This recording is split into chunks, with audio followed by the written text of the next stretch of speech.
Good morning, everyone. Today we're going to go back over measurement conversions, carrying over from last week. So let's look at our content objective. Today we will solve problems that deal with measurements using a table. That's like the input-output table that we've already learned this year, and using reference materials. So I'm going to go ahead and pause the video if you need to, because you're going to need to get some things for today. You're going to need, here's your reference materials chart. I made note last week that this is in the back of your Think Up book. So if you need to get your Think Up book so you can pull this out and use this, because we're going to be using this conversion chart. And you're going to be using it for your practice as well.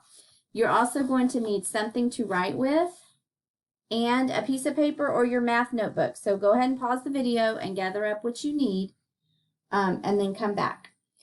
All right, before we go on, let's just talk about converting, okay? Convert. When we're converting a measurement, that means we're going to rewrite a measurement as an equivalent amount using a different unit. For example, if you're buying a piece of wood that is measured in inches, you can convert that to see how many feet long that piece of board is. So that's what that means to convert. All right, go ahead and open your math notebook and your title, measurement conversions, and at any point you need to pause the video so you can catch up. Just go ahead and pause the video. All right, so the first one we're going to talk about, the first problem, we are going to see how many feet are in 72 inches. So here's our question. How many feet are in 72 inches? Okay, so I'll give you a minute to finish writing that. How many feet are in 72 inches? Okay, all right. So remember, let's go back to our content objective. We're going to solve this using a table and our reference materials.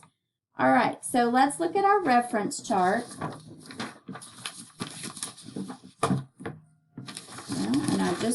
Here's mine, sorry. All right, so we are talking about feet and inches. So if you look at your reference chart, you can find right here where it says 1 foot is equal to 12 inches. So that's where we're going to start. That's our base point, okay? So we know that, according to this chart, we know that 1 foot is equal to 12 inches. Okay? All right, so now let's draw a table, because remember, back on our content objective, we're using a table to help us solve this problem. So let's draw a T-chart. Okay, so there's your T-chart, and this is just like an input-output table. And so we learned from our reference chart that 1 foot equals 12 inches. So I know I have 72 inches, but what I don't know is how many feet that is. So I'm going to put what I know here. So I know that 12 inches is 1 foot. Okay, 12 inches is 1 foot. And then I can continue my table here. So I know if I have 12 inches in 1 foot, 2 feet, that's going to be 12 inches plus 12 inches, so that would be 24 inches. And then in 3 feet, that would be another 12 inches, so 12 plus 12 plus 12 would be 36 inches. Now, what I need to find out is 72 inches, but I don't know how many feet that is. So I'm going to look for a relationship, just like when we were talking about input-output tables. There is a relationship between the input and the output. So if I look right here, I have to ask myself, what is happening from 12 to get to 1? Is the number getting smaller or getting bigger? Well, you can tell from if you're going from 12 to 1, the number is getting smaller. So to make a number smaller, we are either dividing or subtracting. And in this case, we are going to be dividing. So you have to think to yourself, what can I divide 12 by to get 1? And the answer is 12. 12 divided by 12 equals 1. And I can also prove that rule as well here. If I have 24 and I divide by 12, that gives me 2. If I have 36 and divide by 12, that gives me 3. So here is my relationship between my input and output. So I'm going to come over here and I can think about 72 divided by 12. So I have 72 divided by 12 equals blank. Now, I can turn that around and think about what times 12 will give me 72. What times 12 is going to equal 72? Well, that takes me to my basic facts. And I know that if I look at my multiplication chart or think back to my basic facts, I know that 6 times 12 equals 72. So then I can say that 72 inches is equal to 6 feet. So how many feet are in 72 inches? There are 6 feet in 72 inches. Okay, very good. So that's the first example. So we were just a simple division problem. All right, so turn your paper to the back. We're going to go on with our second example. Now this is more of a word problem. So if you need to pause to copy the word problem down, that's fine. If you want to just follow along with the word problem, follow along in the word problem with me and then just do the table work, that's fine as well. But here we go. Miss Hebel purchased drinks for a picnic. She bought 5 gallons of juice, 4 gallons of water, and 3 gallons of punch. How many quarts of liquid did she purchase? So let's go through and pick out what's important in the story. What do we know?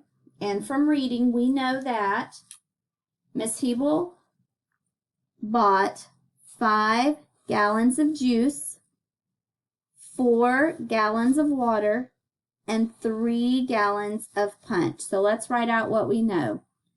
5 gallons of juice. Okay. Also 4 gallons of water and 3 gallons of punch. Okay, so we know this information from the story, but here is the tricky part. Look at your question. How many quarts of liquid did she purchase? So all the information given in the story is in gallons, but we need to know the number of quarts. So here we're going to have to use our conversion chart and do our measurement conversion to go from gallons to quarts, okay? So first thing is we have 3 different numbers of gallons. So the very first thing we should do is to combine all of our gallons of punch. So if we add all of this up, 5 plus 4 is 9, plus 3 is 12. So altogether, Miss Hebel has 23 gallons of liquid, okay, that need to be changed to quarts. So let's look at, let's see. Okay, so let's look at our conversion chart.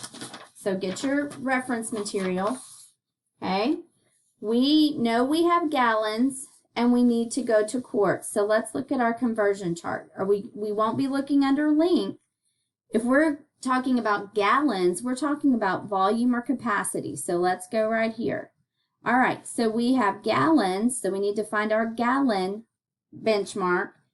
And so we know from our reference material that 1 gallon is equal to 4 quarts. So let's write that down.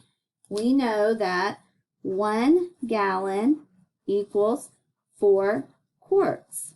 Okay, so let's draw our table. Okay, all right.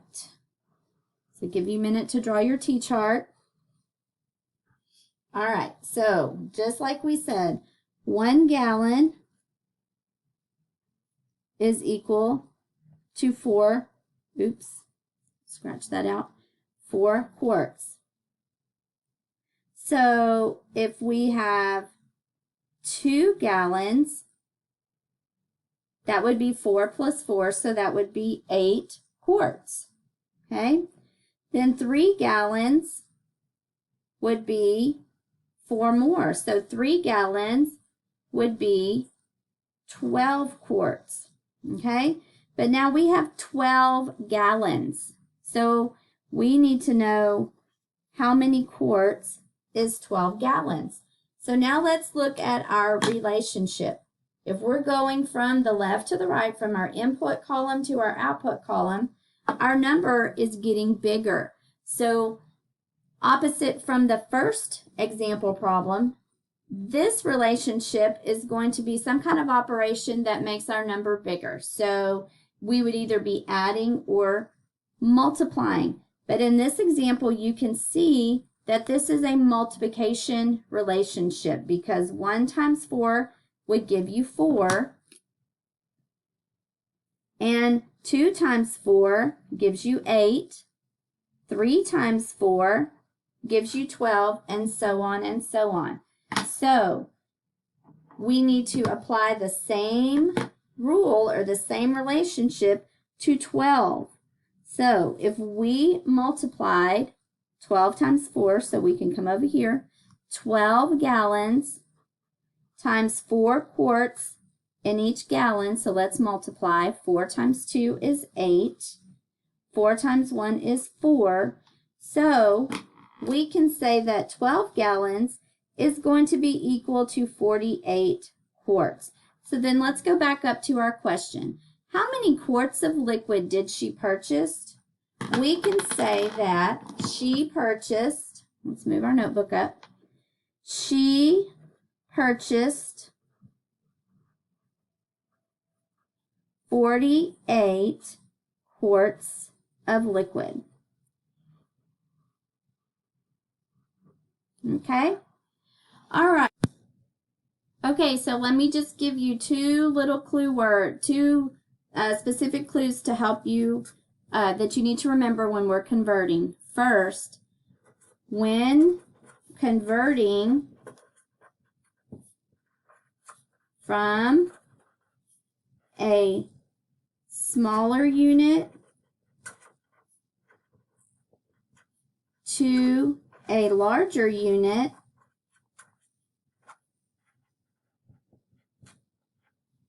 always divide. Okay? Now, and here's the opposite. When converting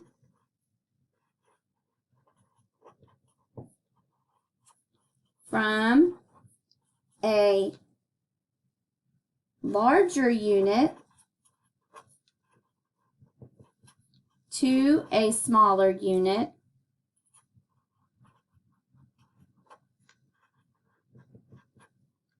always multiply. Okay?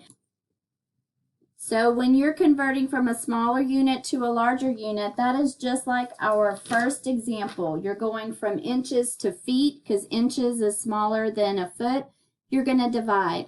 This right here, this is like our last example. You're going from a larger unit to a smaller unit, such as like gallons to quarts. You're going to always multiply. Next. Okay, that concludes our video lesson for today. Be sure to use your reference materials to help you on your next assignment. Miss everybody bunches. Hope to see you soon. Bye.